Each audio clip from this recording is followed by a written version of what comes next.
힘차고 즐거운 찬양을 한 곡 할 텐데요. 일어나실 수 있는 분들은 일어나서 함께 주님 앞에 기쁨으로 찬양하길 소망합니다.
골짜기를 지나 들판으로 생수의 강물 흘러넘치네.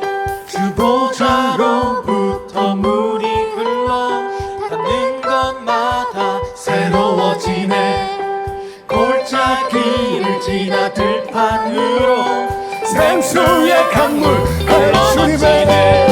주님의 강이 우릴 즐겁게 해. 주님의 강이 춤추게 해. 주님의 강이 우릴 새롭게 해.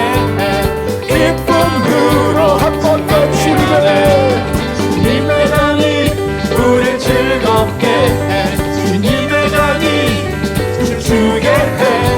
주님의 강이 우릴 새롭게 해. 기쁨으로 충만케 하네.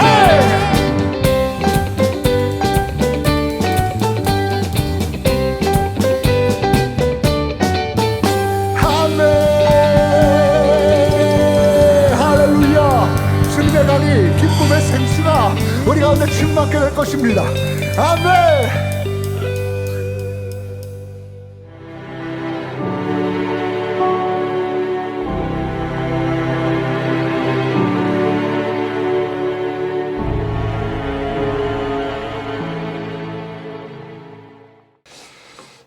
하나님의 말씀 봉독하겠습니다. 로마서 8장 28절로 30절까지입니다.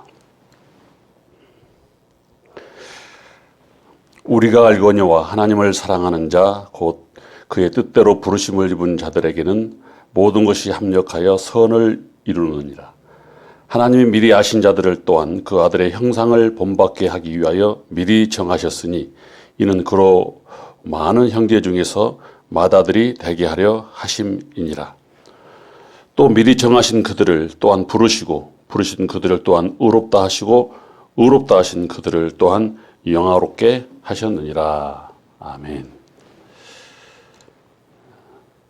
2022년 가을 학기에 등록하신 하고 여러분 진심으로 축하를 드립니다. 개강 예배에 말씀을 전하게 될 때에 모든 사람들이 그렇습니다. 그리스도인이라면 하나님의 말씀 가장 좋아하는 성구가 무엇입니까? 이런 질문들을 많이 받게 되는데 저 역시 좋아하는 성구 그 중에 하나가 바로 오늘 본문입니다. 그래서 이번 학기에 등록하신 학우들과 함께 이 본문 말씀 제목을 예수님의 마음 이렇게 정했습니다. 하나님께서 저와 여러분을 사랑하십니다. 그리고 예수님의 형상으로 다시 빚어가고 계십니다. 다시 말씀드리면 하나님은 저와 여러분을 예수님처럼 되기 원하십니다. 예수님 닮기를 원하십니다. 이것이 하나님의 열망입니다. 그러니까 하나님께서 저와 여러분을 하나님의 자녀로 소유하시는 것, 여기에 만족하시는 것이 아니죠. 저와 여러분을 바꾸시기를 원하신다. 마치 부모님들이 자식들의 눈물을 씻어주지 않고는 견딜 수 없는 것처럼 하나님께서 자식된 저와 여러분의 인생을 바꾸지 않고는 견딜 수 없어서 그냥 두실 수가 없어서 우리를 향한 큰 뜻을 품고 계시고 그 꿈의 회복을 계속해서 이루어가고 계십니다. 그리고 그 하나님의 열망이 끝날 때까지 멈추지를 않으십니다. 오늘 본문 가운데 29절 그 아들의 형상을 본받게 하기 위하여, 그러니까 그 아들 예수 그리스도의 모습을 닮을 때까지 계속해서 하나님의 열망은 끝나지 않고 진행 중이다. 그래서 사도 바울은 너희 안에 이 마음을 품으라. 곧 그리스도 예수의 마음이다. 그러니까 하나님께서 저와 여러분을 향해서 계속해서 예수 그리스도의 마음 품기를 원하시고 우리를 향한 하나님의 계획은 새롭게 변화된 마음. 에베소서 4장 23절 표현에 이런 표현이 있어요. 오직 심령으로 새롭게 되어 하나님을 따라 의와 진리의 거룩함으로 지으심을 받은 새 사람을 입으라. 저와 여러분이 이제 예를 들어서 자동차라고 한다면 하나님은 그 자동차의 가장 중요한 곳에 한 곳인 엔진을 관할을 하실 거예요.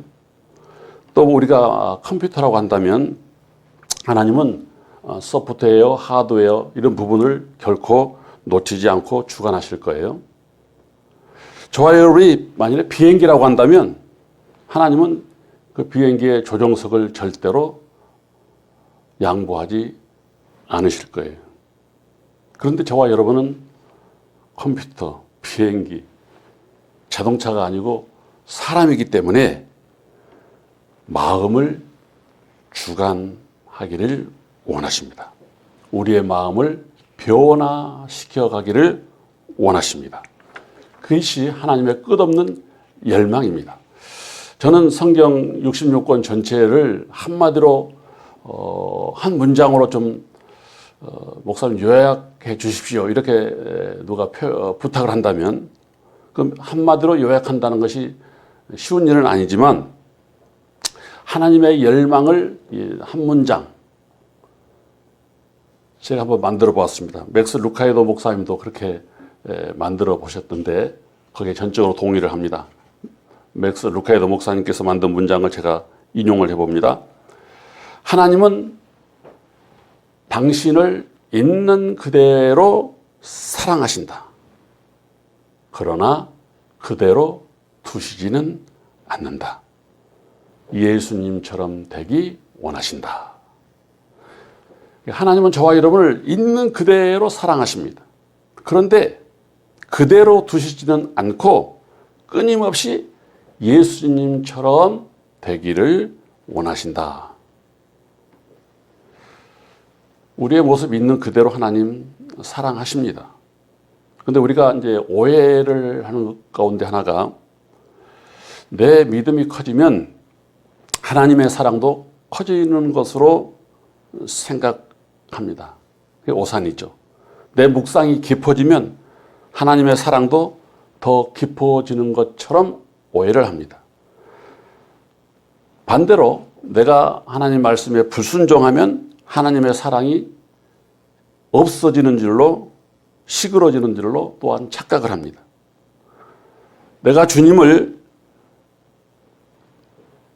기뻐하지 않으면 하나님의 사랑이 사그라지는 걸로 또한 우리가 오해를 합니다. 그러니까 하나님의 사랑과 인간의 사랑을 우리가 혼동을 하는 것이죠. 인간의 사랑은 그렇죠. 잘할 때는 후회지기도 하고 또 실수하면 줄어들 수도 있고 이런 사랑의 감정이 기폭이 있어요. 그런데 하나님의 사랑은 그렇지 않습니다. 있는 그대로 내 모습 이대로 하나님은 사랑하시고 끝까지 사랑하십니다. 내가 불순종하고 때로는 지저분하고 흠결이 많이 있음에도 불구하고 하나님의 사랑에는 변함이 없습니다.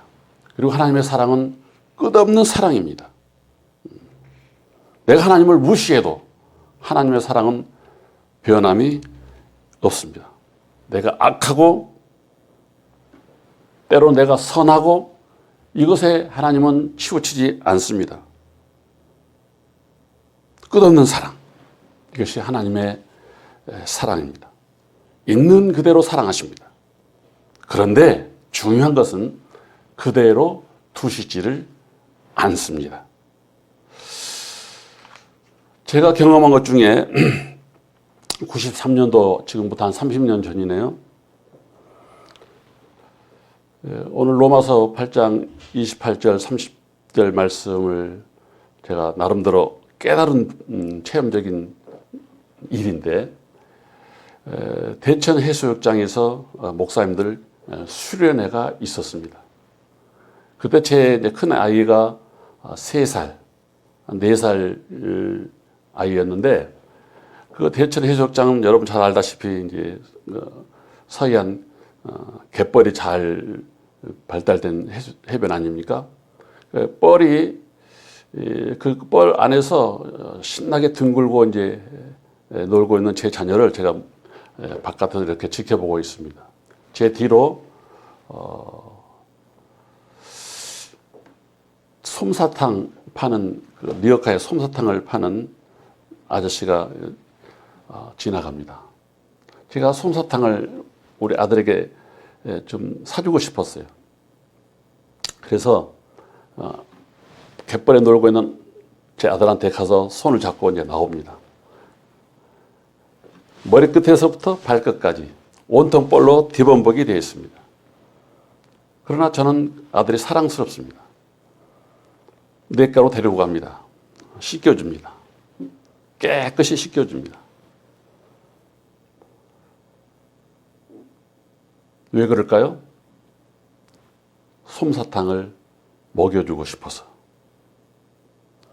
머리끝에서부터 발끝까지 진흙으로 온통 뒤범벅이 된 제 자녀임에도 불구하고 저는 너무너무 사랑스럽고 아들의 모습을 그대로 두지 않고 세면대에 가서 깨끗이 씻겨주고 그리고 솜사탕을 입에 물려줍니다.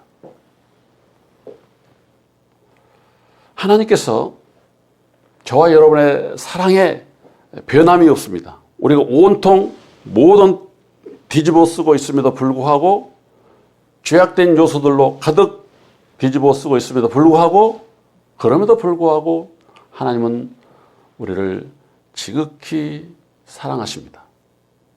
그런데 그대로 두시지 않습니다.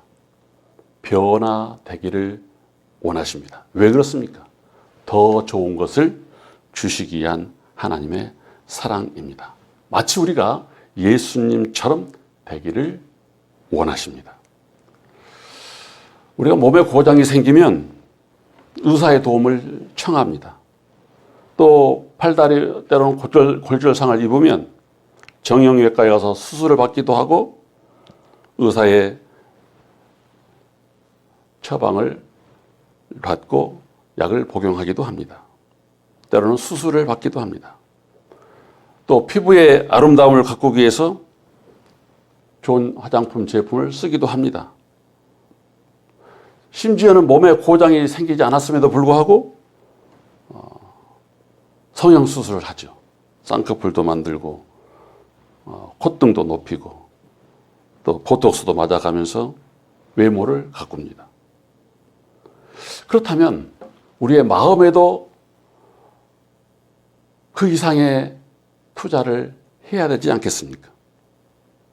나의 비뚤어진 태도에 대해서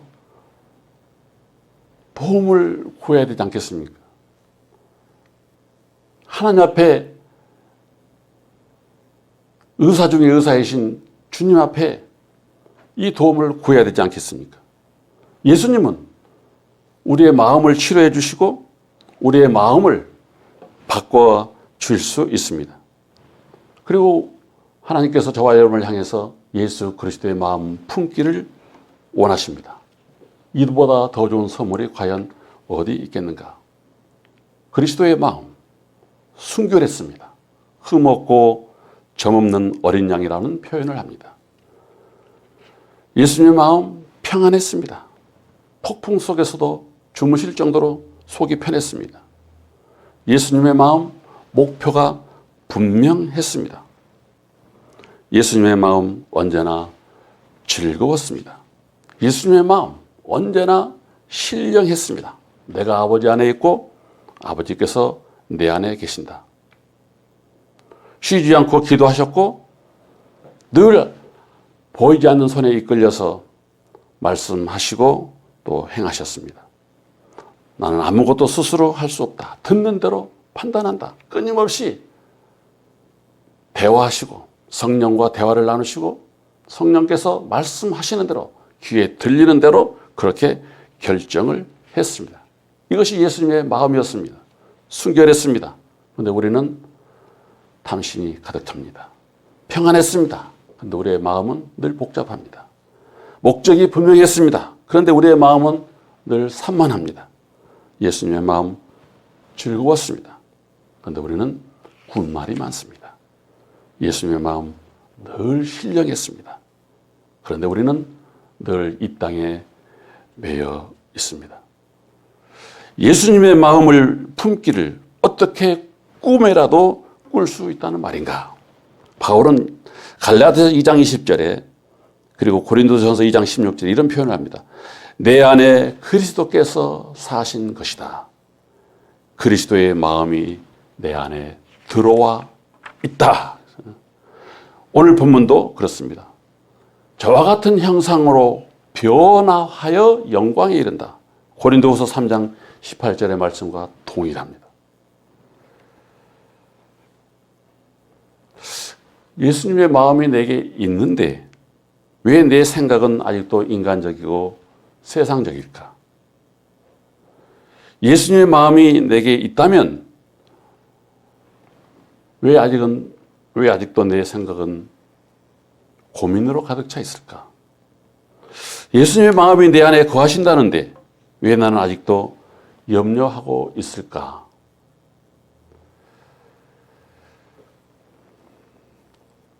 어느 책에서 제가 이런 예화를 보았습니다. 한 130년 전 아일랜드 해변에 별장을 소유한 한 노파가 있습니다. 그는 부자이면서 또 검소한 사람이었습니다. 그래서 그 해변 별장에 전기 시설을 하게 하고 지내는 어간에 검침원이 방문할 때마다 이상한 것을 봅니다. 분명 지난달에 왔을 때하고 이번 달에 왔을 때의 검침의 표시가 별로 전기를 쓴 흔적이 보이지 않는 겁니다. 몇 달째 이렇게 관찰을 하던 검침원이 묻습니다. 할머니, 여기 전기시설을 다 이렇게 잘 해놓았는데 전기 계량기의 표시가 늘 움직이지 않고 있는데 어떻게 된 겁니까? 아닙니다. 저 전기 씁니다. 사용합니다. 저녁마다 해가 지면 촛불을 붙이는 데 필요한 시간, 그 시간만큼은 제가 스위치를 올리죠. 그리고 촛불을 켜고 나서 스위치를 내립니다. 여러분 어떻게 생각하십니까? 전기는 들어와 있는데 사용을 하지 않는 것. 전기는 연결되어 있는데 그 전과 달라진 게 없는 환경. 우리의 모습 가운데 혹시 이런 모습이 우리의 모습은 아닌지, 우리의 영혼이 구원은 받았는데 내 마음에 변화가 없는, 연결은 되어 있는데 달라진 게 없는, 구원은 믿지만 변화를 저항하는 그런 모습이 나에게는 없는지, 어떨 땐 스위치를 올리기도 하지만 대체로 어둠 속에서 그냥 지내는, 예수를 믿는다고 하지만 예수 믿기 전과 변화된 모습이 전혀 없는, 스위치를 계속 올리고 빛 가운데 우리가 살아야 함에도 불구하고 불을 훤하게 밝혀서 밝게 세상 살아가야 함에도 불구하고 그리스도의 빛 가운데 거하는 이 작업을 하지 않고 있는 내 모습은 없는지,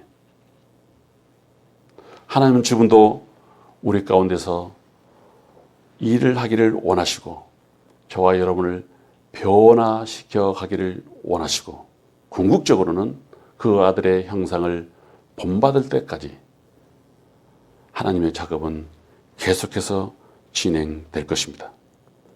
하나님이 미리 아신 자들로 그 아들의 형상을 본받게 하기 위하여 미리 정하셨다.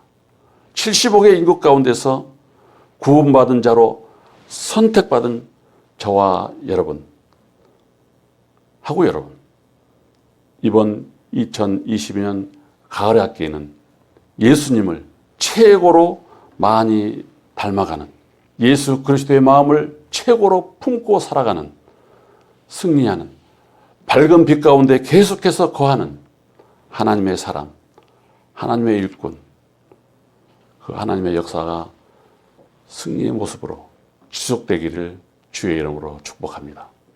기도하겠습니다. 사랑의 하나님 아버지 감사합니다. 2022년 가을 학기에 이제 개강을 하면서 수업에 임하는 모든 학우들에게 이번 학기 최고로 예수 그리스도의 마음을 닮아갈 수 있는 학기가 되어지게 하여 주시고 최고로 예수 그리스도와 함께 동행하기에 부족함이 없는 승리의 한 학기가 되어지게 하옵소서. 감사하고 축복하며 예수님의 이름으로 기도하옵나이다. 아멘.